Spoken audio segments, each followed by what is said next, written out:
Hello friends, welcome back to my channel. I hope आप सब अच्छे होंगे।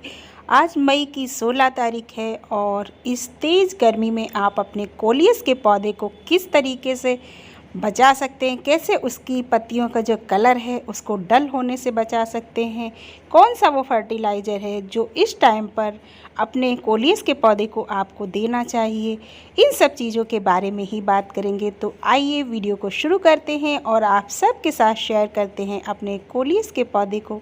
कोलियस का पौधा एक ऐसा पौधा है, अगर वो आपके गार्डन में है तो आपको फूलों की कमी बिल्कुल भी महसूस नहीं होती है, क्योंकि इसकी पत्तियों का कलर बहुत ही खूबसूरत होता है और ये बहुत सारे कलर में आता है। कोलियस का पौधा जो भी आप चाहें उसको अपने गार्डन में लगाइए। बहुत ही कम केयर में चलने वाला पौधा है और कटिंग से बहुत आसानी से ग्रो हो जाता है। हमने इसको एक मटकी में लगाया हुआ है, आप देख सकते हैं, और ये एक 6 इंच के प्लांटर में लगा हुआ पौधा है। तो सबसे पहले बात करते हैं कि इस कोलियस के पौधे को हमें किस जगह पे रखना चाहिए जिससे इसकी पत्तियां खराब ना हो।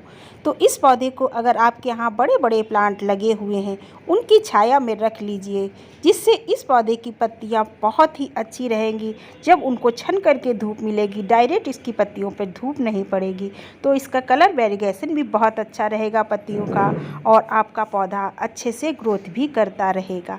अगर बड़े बड़े प्लांट आपके पास नहीं है तो आप इस पौधे को रख सकते हैं शेड वाली जगह पर, जहाँ पर इस पौधे में ब्राइट लाइट आती रहे। बस अगर आप बिल्कुल इसे शेड में रख देंगे, ब्राइट लाइट भी नहीं आएगी, तब भी ये पौधा ख़राब हो जाता है, शौक में आ जाता है और पत्तियां इसकी झड़ने लगती हैं, ख़राब होने लगती हैं। तो सबसे पहला काम आपको यही करना है कि आपको अपने पौधे को ऐसी जगह पे रखना है जहाँ पर पौधे की पत्तियों पर धूप भी ना पड़े और पौधे की पत्तियों को ब्राइट लाइट मिलती रहे, क्योंकि जब लोकेशन सही होती है पौधे की तो पौधा बहुत ही अच्छी तरीके से ग्रोथ करता है। दूसरा पॉइंट है, इस भीषण गर्मी में जब आपके पौधे की मिट्टी जो है नम रहती है तो भी आपके पौधे की पत्तियां कभी ख़राब नहीं होती हैं। तो इस भीषण गर्मी में आपको अपने इस पौधे को दोनों टाइम पानी देना है, जिससे मिट्टी में नमी बरकरार रहे और पौधा एकदम स्वस्थ रहे। इसके साथ ही साथ आपको पौधे की जो पत्तियां हैं उनमें भी नमी बनाए रखना है, और इसके लिए आपको करना है ये, जब भी आप अपने पौधे को पानी देते हैं तो पानी हमेशा आप पौधे की पत्तियों के ऊपर से दीजिए। जब आप पौधे की पत्तियों के ऊपर से पानी देंगे तो आपके पौधे में मिट्टी में भी पानी चला जाएगा और आपके पौधे पे जो धूल मिट्टी होगी पत्तियों पर वो भी नहीं रहेगी। तो पौधे की जो पत्तियां हैं वो फोटोसिंथेसिस अच्छे से करेंगी, जिससे उनका ना कलर ख़राब होगा और ना ही वो झड़ेंगी। तो पानी आपको कुछ इस तरीके से अपने पौधे को देना है। अगर आपके पौधे में पानी की कमी हो जाती है तो आपके पौधे की पत्तियां कुछ इस तरीके से लटक जाती हैं, और जब बार बार पौधे में पानी की कमी से पत्तियां लटक जाती हैं तो वो सूख करके झड़ जाती हैं, और इसके साथ ही साथ इन पत्तियों का कलर भी जो है वो फेड हो जाता है। तो इसलिए पानी की कमी पौधे में नहीं होनी चाहिए। हमने वीडियो शूट करना था इसलिए इसे शाम के टाइम पानी नहीं दिया था, तभी इसकी पत्तियां कुछ इस तरीके से लटकी हुई हैं। तो आप लोग पानी की कमी पौधे में ना होने दें। तो गर्मियों में आप अपने गमलों के नीचे ट्रे ज़रूर लगाइए, क्योंकि जब इन ट्रे में पानी भरा रहता है तो आपके पौधे में नमी बरकरार रहती है। अगर आप पानी देना भूल भी जाएंगे तो पौधे की तली में जब पानी होगा तो पौधा नम बना रहेगा। इसके साथ साथ इस पौधे को घना बनाने के लिए हमें इस पौधे की पिंचिंग करनी चाहिए, क्योंकि सबसे अच्छा तरीका है इस पौधे को घना बनाने का इसकी पिंचिंग करना। और जितनी जल्दी आप इस पौधे की पिंचिंग करेंगे आपका पौधा उतना ही बूसी दिखेगा।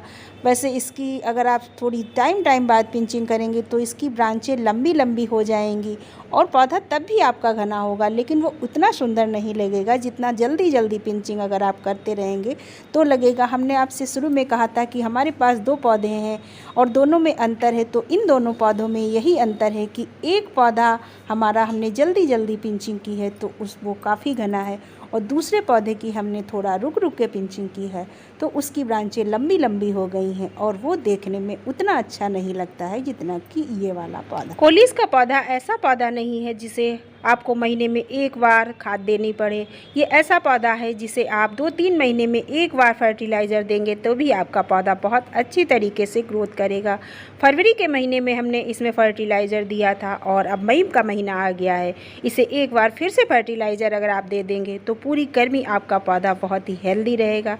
अगर आपके पास गोबर की खाद है तो आप गोबर की खाद दे सकते हैं। एक मुट्ठी एक पौधे के लिए काफ़ी रहती है। जितने भी पौधे आपके हों आपके पास उतनी ज़्यादा मात्रा में आप गोबर की खाद को पानी में भिगो दीजिए, रात भर भीगने दीजिए और दूसरे दिन वही लिक्विड आप अपने इन पौधों में दे दीजिए।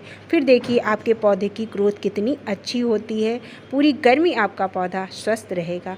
लेकिन अगर आपके पास गोबर की खाद नहीं है और आपको आसानी से नहीं मिलती है तो आप मार्केट से मंगा सकते हैं सीवीड का। चाहें तो आप लिक्विड मंगा लीजिए या आप चाहें तो सीवीड ग्रेन्यूल्स मंगा सकते हैं। दोनों का सेम ही असर रहता है।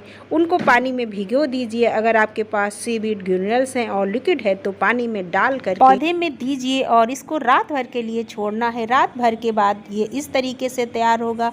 इस लिक्विड को आप अपने पौधे की मिट्टी में थोड़ा थोड़ा करके दीजिए, क्योंकि पौधे की मिट्टी जब नम रहती है तभी कोलियस सही रहता है। सूखेगी तो पत्तियाँ सूखेंगी। इसलिए इस खाद को आप थोड़ा थोड़ा पौधे में डालते रहिए। जब मिट्टी में अच्छे से हो जाएगी तो आपका पौधा अच्छे से चलेगा। हमारी वीडियो अगर आपको अच्छी लगी है तो प्लीज़ वीडियो को लाइक कीजिए, कमेंट करके बताइए कि हमारी जानकारी कैसी लगी। चैनल पे पहली बार आए हैं तो चैनल को सब्सक्राइब कीजिए, बेल आइकन प्रेस कीजिए।